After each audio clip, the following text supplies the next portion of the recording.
Praise the lord. పరిశుద్ధ తండ్రి ఈరోజు నీతో మాట్లాడుతున్నాడు. ప్రభు యొక్క చిత్తమేమిటో గ్రహించుకొనుడి. ఎఫెసీయుల పత్రికలో చూసినట్లయితే 5వ అధ్యాయం 17వ వచనం ద్వారా దేవుడు హెచ్చరిస్తున్నాడు. నీకు నా చిత్తం ఏమిటో తెలుసుకోమంటున్నాడు. దేవుని చిత్తం ఏమిటో తెలుసుకొని మనము ఆయన్ని స్తుతించాలి, ఆయన్ని ఆరాధించాలి, ఆయన్ని గణపరచాలి. నువ్వే మాకు దిక్కయ్యా, నీవే సత్యము, జీవము, మార్గం అయి ఉన్నవయ్యా, నీవు తప్ప మాకు ఇంకెవరూ లేరు అని మనం ఎప్పుడైతే ఒక తండ్రిలాగా, ఒక దేవుళ్ళలాగా, ఒక స్నేహితుల్లాగా మనం ఆయన్ని భావించుకొని మనం ప్రతి విషయం ఆయనకి చెప్పుకుంటామో ఆయన మరుగుపరుచుకుంటాడు మనల్ని. ఆయన వస్త్రం చాటును మనల్ని మరుగుపరుచుకుంటాడు. ఆయన గాయపడ్డ హస్తాలు మనకు తోడుగా ఉంచుతాడు. మనం వెళ్ళిన ప్రతి చోట ప్రతి పని మనకు సఫలమగునట్లు నా బిడ్డలు ఎక్కడా నిందించకూడదు, నా బిడ్డలు ఎక్కడా అపవాదు కాకూడదు, నా బిడ్డలు ఎక్కడ అపనిందల పాలు కాకూడదు, నా బిడ్డలు ఎక్కడికి వెళ్ళినా కానీ నా బిడ్డలు ఆశీర్వాదాలతో తిరిగి రావాలని చెప్పి దేవుడు కృప నిండుగా మెండుగా ఉంటాయి. మనం ఎప్పుడైతే ఆయన వంక చూసి భయభక్తులతో నడుచుకుంటామో అప్పుడు తండ్రి ఎన్నటికీ మనల్ని వదిలిపెట్టడు.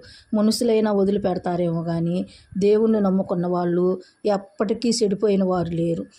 కొన్ని కష్టాలు వచ్చినా అవి ఏదో తాత్కాలికమైనవి. శాశ్వతమైన పరిష్కారం ఒక్క యేసు ప్రభు దగ్గర మాత్రమే దొరుకుతుంది. నా పక్షముగా సాక్ష్యం పలుకువాడు పరమందున్నాడని యోబు ఎన్ని కష్టాలు వచ్చినా కానీ యోబు దేవుని వైపు చూసినాడు.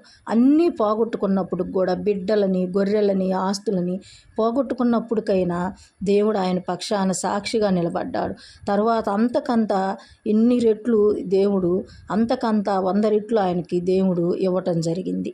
యోబు మాట్లాడుతున్నాడు, నా పక్షముగా సాక్ష్యం పలుకువాడే పరమందున్నాడని యోబుని హెచ్చరించి ఆ రోజు దేవుడు యోబు ఆశీర్వదించబడినాడు. నన్ను ప్రేమించే వారిని నేను ప్రేమించుతాను అన్నాడు తండ్రి సామెతల గ్రంథం ద్వారా. ఆయన్ని ప్రేమించినప్పుడు దేవుడు ఎప్పుడూ వదిలిపెట్టడు. నా బిడ్డలు నన్ను ప్రేమించుతున్నారే అని చెప్పి నేను ప్రేమించాలి నా బిడ్డలని అని అత్తుకుంటాడు కానీ ఎప్పుడూ మనల్ని త్రోసివేయడు తండ్రి.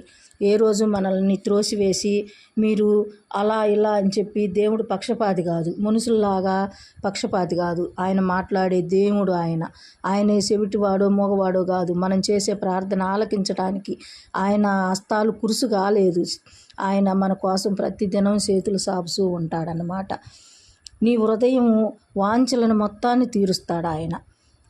నీ హృదయ వాంఛలను మొత్తాన్ని దేవుడు మనకి ఏ కోరికలు ఉంటాయో మన బిడ్డల పట్ల కానీ మన పట్ల కానీ మొత్తం దేవుడు తీరుస్తాడు. చీకట్లో కూడా ఆయన ఎలుగుగా ప్రకాశించి ఉన్నాడు. భూలోకంలో ఆయన ఎలుగై ఉన్నాడు. భూలోకంలో పరలోకంలో ఆయన తండ్రి అయి అక్కడ ఉన్నాడు.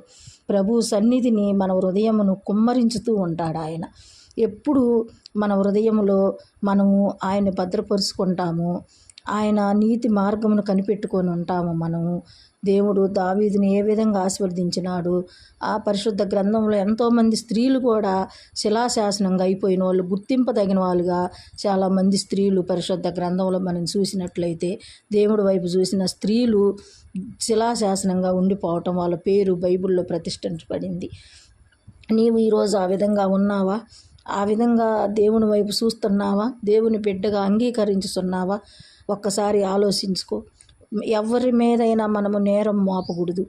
మనము నేరస్తులమవుతాము. మనం ఎప్పుడైనా దేవుని వైపు చూసే బిడ్డలుగా మనము అమ్మో అని భయభక్తులు కలిగి ఉండాలి. మనల్ని ఎదుటివారు నిందించినా కానీ మనం నిందించకూడదు. ఆయన్ని ఎప్పుడు స్తుతించాలి, గణపరచాలి, ఆరాధించాలి. అంతకన్నా ఆయన మనల్ని ఏమి అడగడు, మన ఆస్తులు అడగడు. దేవుడు కోటీశ్వరుడు. ఆయన కావాలంటే ఎన్నైనా వస్తాయి. ఆయన సమస్తము ఆయనకు సాధ్యమే. ఆయన మొత్తం గుర్తెరిగినవాడు. మన గర్భంలో నుంచి రూపంపిక మునిపి ఆయన గుర్తెరిగినవాడు. తండ్రి ద్వారా దేవుడి ద్వారా తండ్రి ద్వారా కుమారుడు వచ్చినాడు. ఆయనే పరిశుద్ధాత్ముడు. ఆయన మన కొరకు రక్తం కార్చి సిందించినాడు. ఆయన మనకి ఏ అపాయము రాకుండా ఆయన కాపాడుతూ ఉంటాడు మనల్ని. ప్రతి క్షణం నా బిడ్డలని ఎక్కడికి వెళ్ళినా కానీ మనల్ని కాపాడుకుంటూ ఉంటాడు. దేవుడు 2 అంతలుగా మనకు మేలు చేస్తాడు. ఆయన జకర్యా గ్రంథంలో చూసినట్లయితే 2 అంతలుగా మీకు మేలు చేసేదును అని హెచ్చరిస్తున్నాడు వచనం ద్వారా. ఎన్నిసార్లు హెచ్చరించినా కానీ వినని వెడల నీవు నాశనం అయిపోతావు. అర్థమైందా? దేవుణ్ణి ఎప్పుడైనా గుర్తెరిగినాక ఆయన్ని వదిలిపెట్టకూడదు. నా బిడ్డలు నన్ను గుర్తెరిగి కూడా మళ్ళీ నన్ను వదిలేసినారే అని చెప్పి దేవుడు ఏదో ఒక విధంగా పుట్టుకుంటాడు మళ్ళీ. కాబట్టి దేవుని మార్గం దేవుడు అలా నాశనం రాకముందే మన మీదకి మనం గుర్తెరిగితే ఆయన ఆశీర్వాదాలు, ఆయన దీవెనలు మనపైన, మన బిడ్డలపైన దండిగా మెండుగా ఉంటాయన్నమాట.